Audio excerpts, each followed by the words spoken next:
Сәлеметсіздер ме, құрметті әріптестер. Ақпанның 1-нен бастап 13-не дейін орыс тілі және әдебиет бірлестігінің 10 күндік өтті. Енді осы 10 күндігімізді аяқтай отырып, биыл елімізде Жамбыл Жабаевтың 175 жылдығының тойлануына байланысты челленджді бастауыш бірлестігіне жолдаймыз. Сәлеметсіздер ме, құрметті ұстаздар. Біз орыс тілі бірлестігінің челленджін қабыл алдық.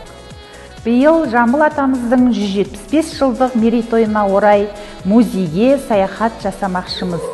Ендеше барлығымыз бірге саяхаттайық.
Бала кезімізден бастап ақын атамыздың өмір жолдарын, өлеңдерін жаттап өстік.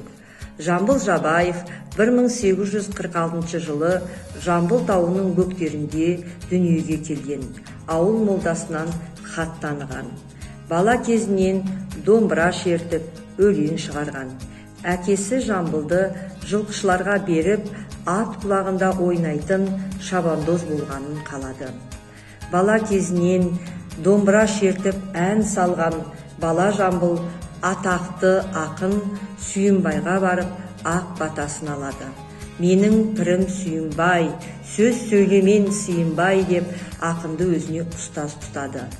Бала бата дарыған Жамбыл бертін келе азулы ақындар Шашубай, Бөлтірік, Сарбас, Досмағамбет сияқты талай ақындарды жеңеді. Өз жанынан өлең, жыр, дастандарды шығарады. Аузынан шыққан әрбір сөз жыр сияқты төгіліп тұрғандықтан халық оны төкпе ақын деген. Халықтың әлеуметтік жағдайын ашық жырлау басты тақырыбы болған. Сондықтан Сұраншы батыр, Өтеген батыр, Саурық батыр, Алатай Жапарқұл дастандарын жырлаған.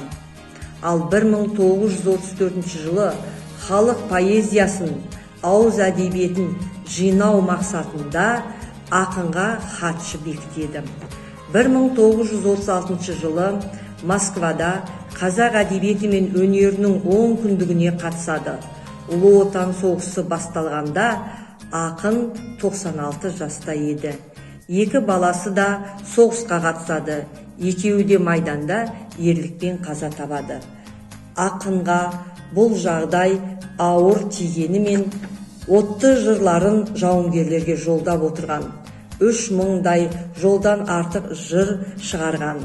1945 жылы 22 маусымда Жамбыл атамыз дүниеден өтті.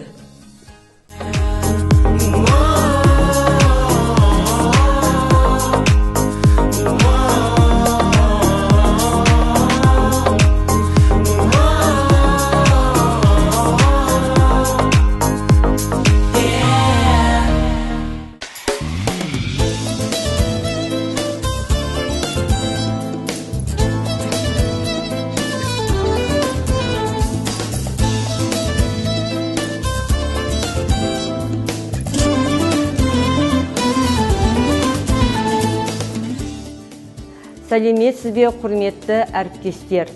Биыл Жамбыл атамыздың туған күніне 175 жыл толады. Біздің 10 күндігімізде осы күнге сәйкес келіп тұр. Балалар, аман бысың шырақтарым, майысып көлге біткен құрақтарым, жүрмесем есендесіп тұра алмаймын, ішінен асып кетсе бір аптаның дегендей, сіздерді 10 күндіктеріңізбен құттықтаймын.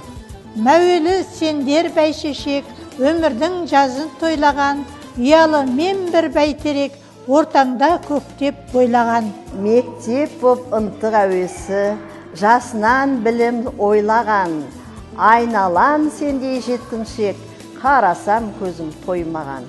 Бастауыш сынып 10 күндігінің ашылуы құтты болсын.